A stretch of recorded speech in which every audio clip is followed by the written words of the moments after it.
June 4th, a nice, hot, humid, early summer day here in Austin. And it's been a while since I made one of these disc golf videos. Happy to be doing it again because I got some time off. And I figured where else to come back and make a new video other than Sprinkle Valley, arguably the new hardest course in Austin. I believe it's also the newest, and it's where they had 2 days of the 4-day tournament for the Open at Austin here during the Pro Tour this season. I got to come and watch 3 of those days. It was awesome. I'll probably post some little excerpts if I still have them on my phone. And just because this course is so big and so daunting and demanding, I'm gonna play the longs, but only on the back nine, or at least I'm only going to show the back nine, both because it'd take forever and I don't know if I have enough juice on my phone. I've got my portable charger, but we'll see. But yeah, without further ado, I'm gonna start here on hole 9. I'll show it to you real quick. I just said hole 9, I meant to say hole 10. But here we go, this is a shared tee. I think this is like one of the most scenic on the entire course. I have a feeling most anybody, even somebody watching this video, might recognize it. Total ace run. I like the forehand flex to play it for par as a righty, but I've come closest on the ace with like a backhand mid. I think even if you have a good shot, a putter would get you there. I'm gonna go three off the top this time because I'm not warm. I haven't thrown at all. So I'll go 1 backhand, 2 forehand flex. First one backhand, latitude compass.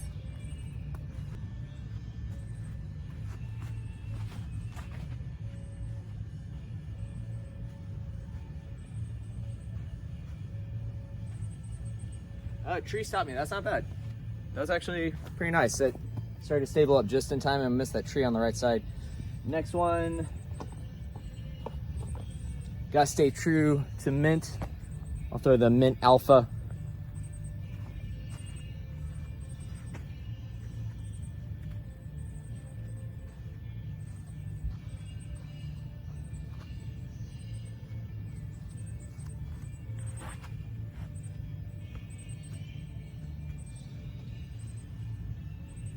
That was short, very short. And last one, I got a new Vanish, one of, God, I've purchased probably like 25 different Vanishes at this point, but this is the first recycled plastic. There are 2, which I haven't thrown yet. It's a little bit more flexible. I don't know if it's gonna flip. This is gonna be, actually, this is the very first throw, official throw with my new disc.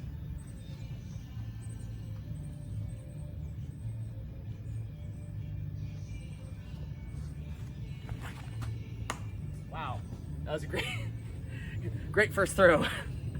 Straight into a tree. But hey, at least it wasn't first available. It was second available. I'm seasoning my new disc. That was the intention. Lizard. So I'm gonna take my official throw, the second, which was my flex forehand with the alpha. And for shits and giggles, we'll go see where my backhand mid wound up.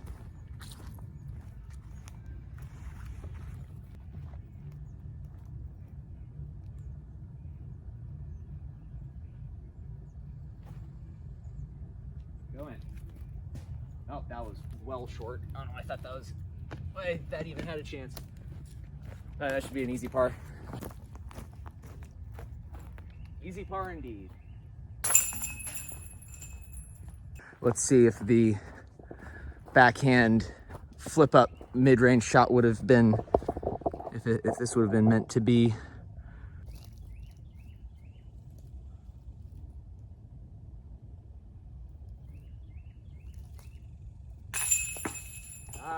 Okay. Well, I'm not so upset. Par either way. The thing that impresses me most with this course is how much energy, time, and obviously money went into building a really well executed, like professional level disc golf course. Because when I first played here in its early days, you could only play the back nine, and it was rough. It's kind of like caddy corner to the landfill, which can be bad when you're downwind in the summer for obvious reasons. But since then, especially in preparation for the Pro Tour, they've put in long tees, shorts, the whole kit and caboodle, better signage. And yeah, no, just a major kudos to the staff for actually really giving a shit. Like, the people that designed this are disc golfers. They didn't just go into it trying to make a quick buck. Anyways, that aside, hole 11, what is this, par 4, I believe. My apologies. From the pros, it's a par 5. From the am, it's a 4. So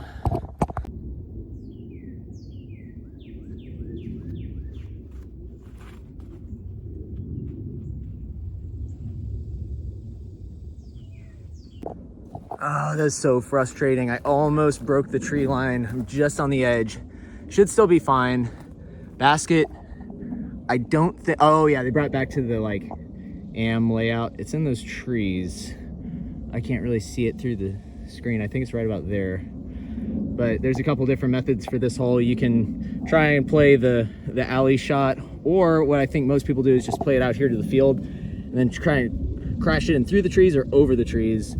Before, during the Pro Tour, I was out there on the peninsula, which was a really cool layout, but insanely hard. Kyle Klein took an eagle on that one. Got to see that in person. It was sick.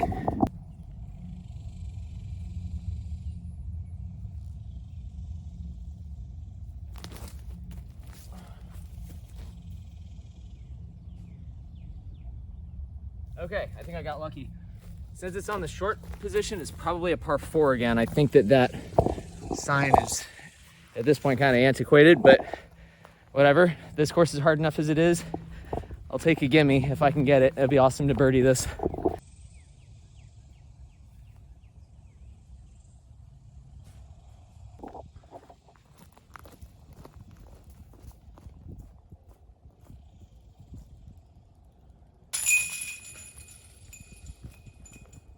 Unofficial birdie. I'll take it. Hole 12, 370, and pretty straightforward. It can be tricky, weirdly tricky. I'm not really sure why, but this one always sort of gets like under my skin. But yeah, if my phone dies and I don't film this whole thing, I do apologize. It's just incredibly susceptible to heat. And yeah, I've already had a couple of clips I think cut off, so I'll salvage what I can here. But yeah, on this one, I just go backhand straight, typically a flippy fairway driver.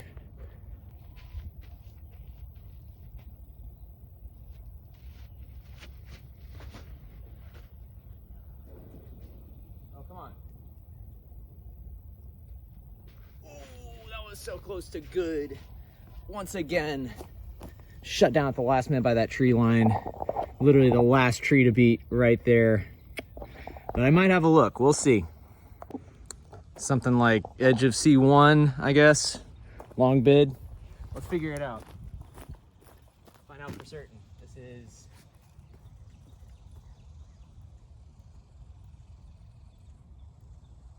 It says 48 feet.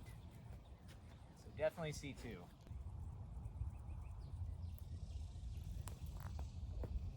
Come on. Oh, man, that looks so good from my angle.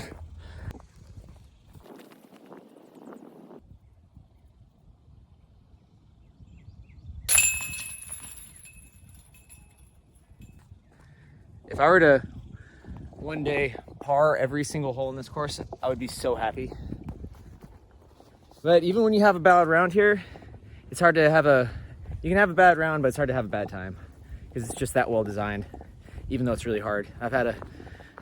I've played here with a couple people that are like, I'm never fucking playing there again. It sucks. It doesn't suck. It's a really good course. It's just really hard.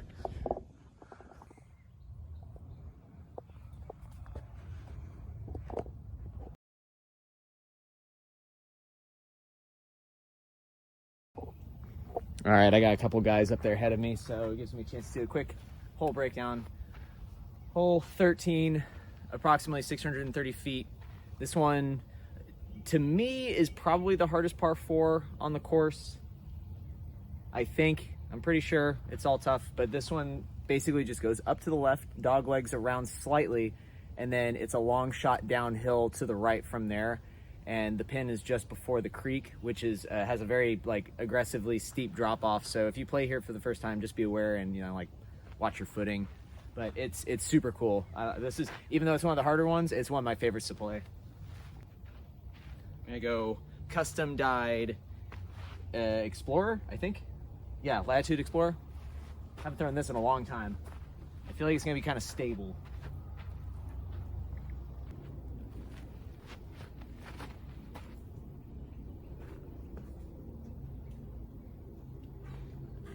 That was much better than I anticipated. I got a good forward skip. Should be in the middle with a decent shot from there. I'm not a professional, nor am I even advanced for that matter. It's like, I figure most people are probably gonna wind up over there in the clearing if you have that distance and control. I'm beyond happy to just wind up here. So if you wind up over here, that's totally fine. Off to the right, you're in jail. It's really thick, narrow trees everywhere. The left side's not quite as bad, but still kind of hems you in. But from here, that's the drop off over there that I was talking about. It's a pretty substantial hill. So I'm gonna try and flex something pretty overstable on a forehand. And if I can crest the hill, that'd be awesome. If not, I just want to get close to it.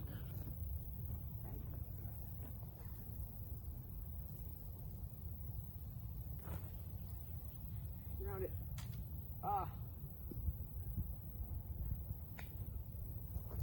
Had I missed that branch, I might have had a chance of getting close to the crest, but it's all good. That should still have a decent view. But yeah, here we're talking about, or this is what I was talking about before, probably one of the two most aesthetic fairways on the entire course. It just looks so neat with those big old like oak and pecan trees, and then right about there is the creek, and that's where it drops off. From this position, I have a few different options, but I think that the gap on the left is the most rewarding, and it's also the biggest. So I'm just gonna go forehand again, something relatively glidey but on the slightly more stable side.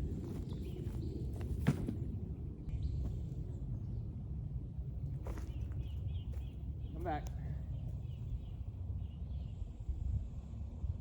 Okay.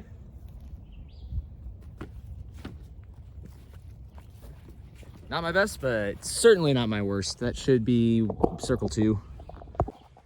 Yeah, made it to C2, which I'm not upset with. Got a long look for par.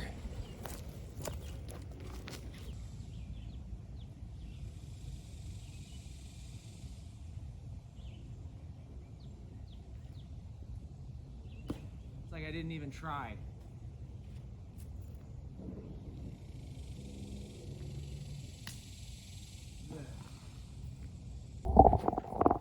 I didn't commit to that at all. That was weak. My first bogey.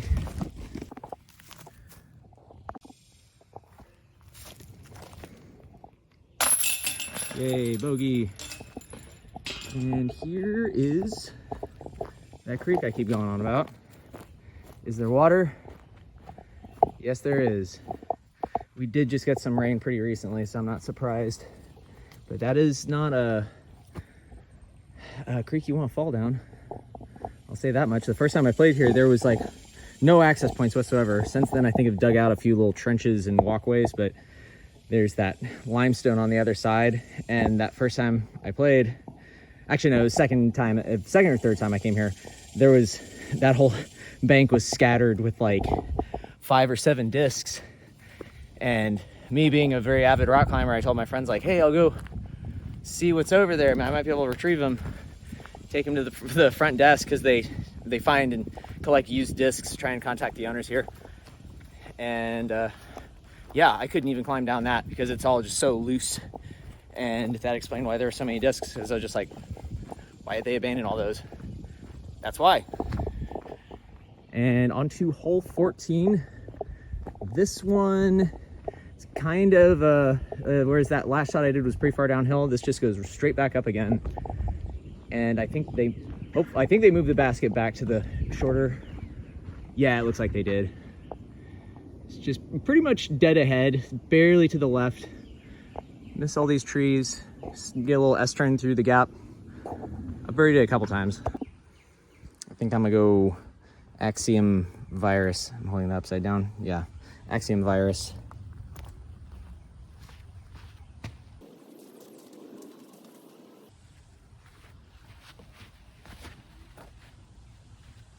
miss it. Oh, okay. That was probably the best I've ever peered that gap, but I might still have a long look to the basket from there.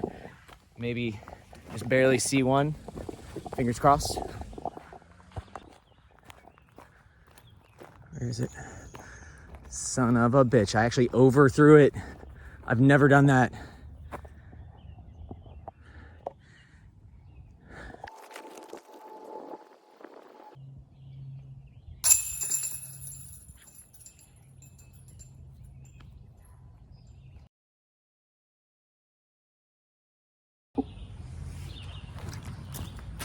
So remember how I said that hole 13 is potentially the hardest par 4 on the course for me? I kind of forgot about this one and hole 18. Those probably take the cake. However, I prefer playing 13 because I like the design of it. This one, I'm not gonna say it sucks, but it's just sort of awkward. You got to go a long ways and then make a really hard 90-degree or almost 90-degree turn to the left. That turns into wood chips. You go from all these big tall trees with very tight random fairways, you know, it's just like pick your poison sort of thing. And then it's just a straight shot ahead. The basket's like semi-protected by some low-hanging branches. It's a tough one. This is a really good 4 to get if you can. If I were lefty or if I had a really good right forehand, I would totally go for that gap just because it's so wide, but I'm gonna aim far right side, arcing hyzer with a slightly more understable disc, probably a Vanish. Proton Vanish. Such a pretty disc.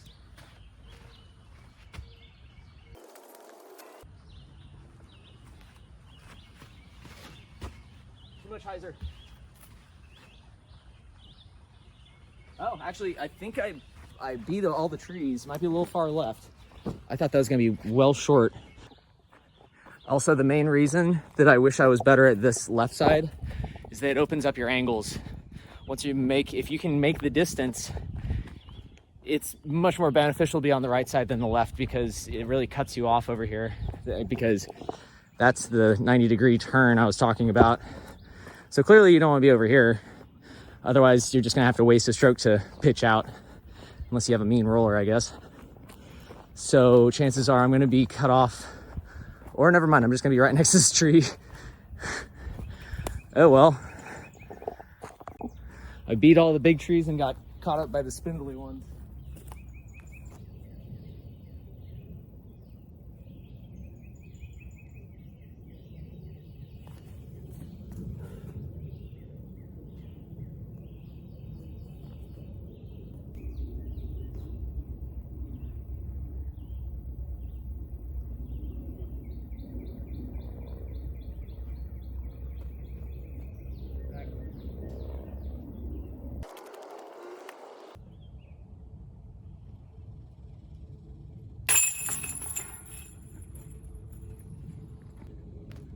Also, I've really been enjoying putting with this Pixel, the Simon Line Electron Firm. It's so like grippy but dense. It's like the best of both worlds. I love this thing. The only downside is it throws like a freaking rock whenever it just wants to drop. There's almost no glide. So C1 putter for sure, and then the Bullet for everything else. Severely underrated driving putter. Kind of replaced my mid-range in a lot of ways. Okay, hole 16, nearing the end. This one's pretty cool. Probably the best like spectator hole on the course, next to 18 maybe. Actually, I guess honestly these last 3 are all really good as spectator holes because they all play out in the open. And this one after this is an island hole. You'll see that it's super hard from the longs, but this guy goes out really easy to birdie this from the AMTs outside. Because for me, clearing this and not going OB is pretty tough. The OB line comes in pretty fast on the right side, so a lot of people usually want to go forehand. That lays you up pretty well.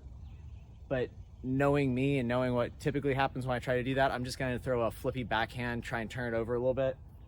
So something like,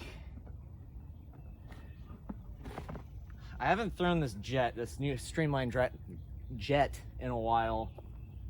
We'll see what happens.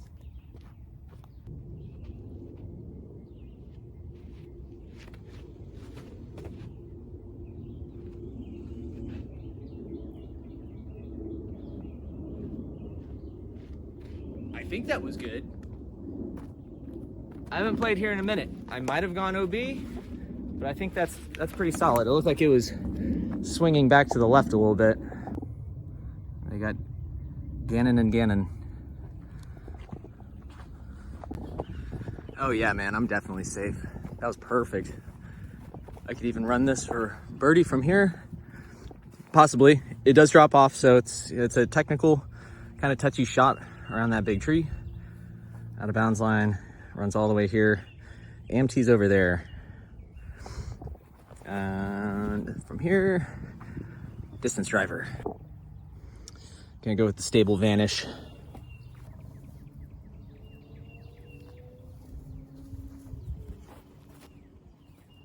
Swing.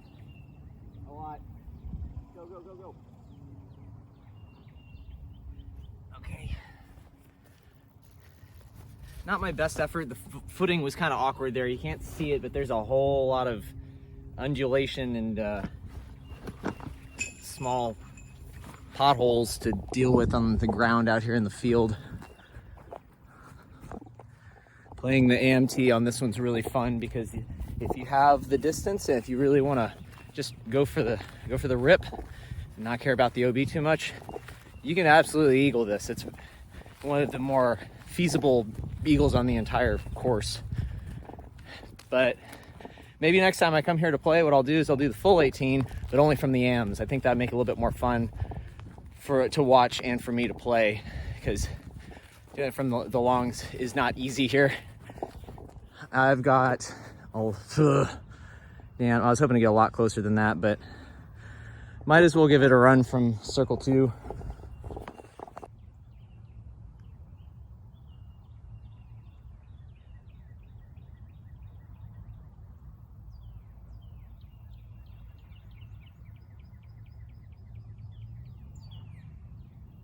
Oh. Oh my God. That felt so good out of my hand. I really genuinely thought it had a chance. That was perfectly chain high, just to the left. That would have been such a nice highlight putt, but next time, I guess. Sorry, guys.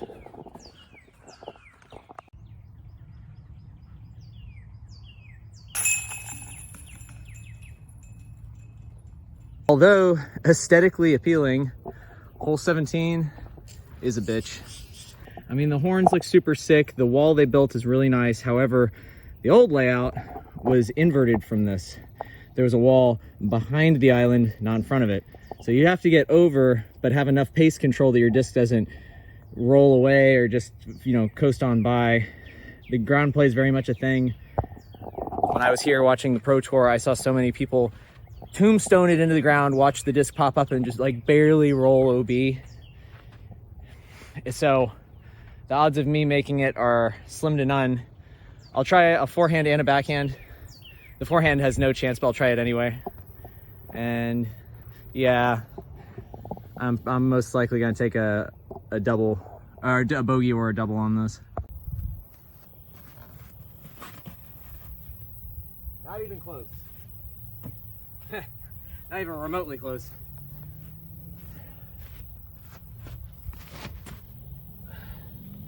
Way left. Yeah, see, even if that, like, I just don't have the distance for that. I'll try one more.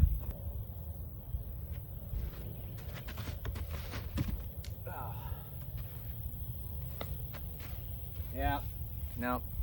Dude, it's such a hard shot. I need to add at least another 50 feet on my game if I'm to get it from the pros. I've gotten it from the AMT a few times, but this one's just brutal. There is a drop zone right in front of the horns. The antlers, I mean. Well, surprisingly, my forehand actually had about 20 feet more distance than my first backhand. Second one was still, I want to say about 20 to 30 feet short of the fence. And here it is in all its glory, framed up by the antlers, kind of almost baiting you to go through them, but that doesn't really give a logical bid unless you're like spin putting into a headwind, I guess. But here's for 3. Gonna lob my bullet over. I guess you can't really see anything with me standing in the way, right? move this over. There we go.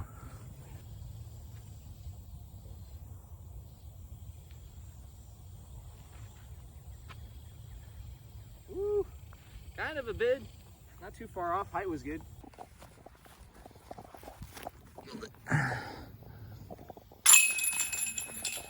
And bogey. That's what I expected. Here's the back side of it so you can get an idea of what you're working with here. Like, there's a good amount of space, but you'd be surprised with the pacing how many discs just go flying outside the island. And now onto the stuff of nightmares. Hole 18 can ruin your entire round here. They did move the basket. Actually, no, I'm sorry. They left the basket where it is. There was a lot of contentious dispute, like from the pros during the tournament over how fair this hole even is. It's ridiculous. There's a whole bunch of out of bounds bollards in the way in the center of the fairway. It goes over a big set of stairs through this little pinched off area, which is also out of bounds, thus making another island hole. It's crazy. I mean, you'll see it here in a second, but I think the new rules are by standard amateur play, like if you miss on the island, then you just automatically go to a drop zone, whereas before they would just play it, I guess, like like that, the European Open, whichever one it was that Anthony Borelic like crashed out and exploded on. That was same kind of thing. It was not Kyle Klein, who Calvin Heimberg, I believe. When I was here, I was watching the scorecard, and he had a pretty good lead over the field, and then wound up taking like a 12 or a 13 on this hole because he kept missing the island over and over and over, and they didn't have a drop zone. So, I mean, that was really brutal to see, and a bummer because he's playing so well. So I don't know. We'll see what changes they have in store for this, if any. It looks really cool, though. I got to hand it to them. Like, once again, no matter how hard this course plays, they did a great job at just making it look nice. And what we're aiming for is this horseshoe to the left. It starts like right there. Well, sorry. It's right there. Whoop, wraps around. There is a drop zone at the front if you miss it. So two drop zones on the same hole.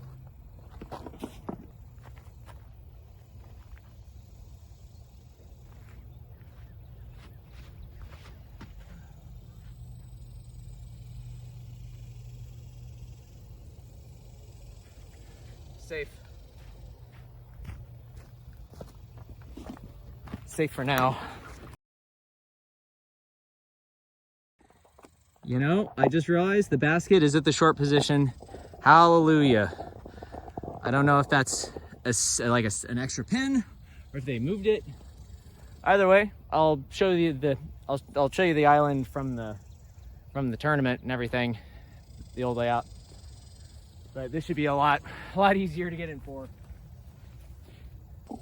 Okay, my stupid phone just died from the heat, but if it didn't catch it, I think I went OB up here. I'm not sure if I skirted the edge or if it caught that railroad tie and bounced back in. Extremely lucky. Just made it past. And got another 80 to 90 feet there, I would say. Let's see if I'm correct. Use the old Bushnell rangefinder. This is not a paid promotion.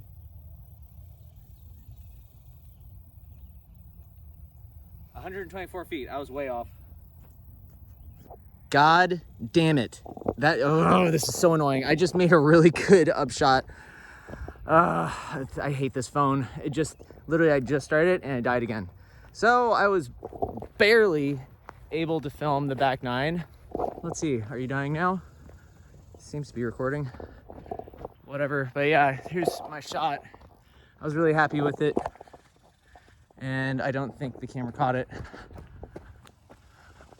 Absolutely parked. Whatever. It's still a good round. That puts me, what, one over? Which, I'm totally cool with that. Only the back 9 though.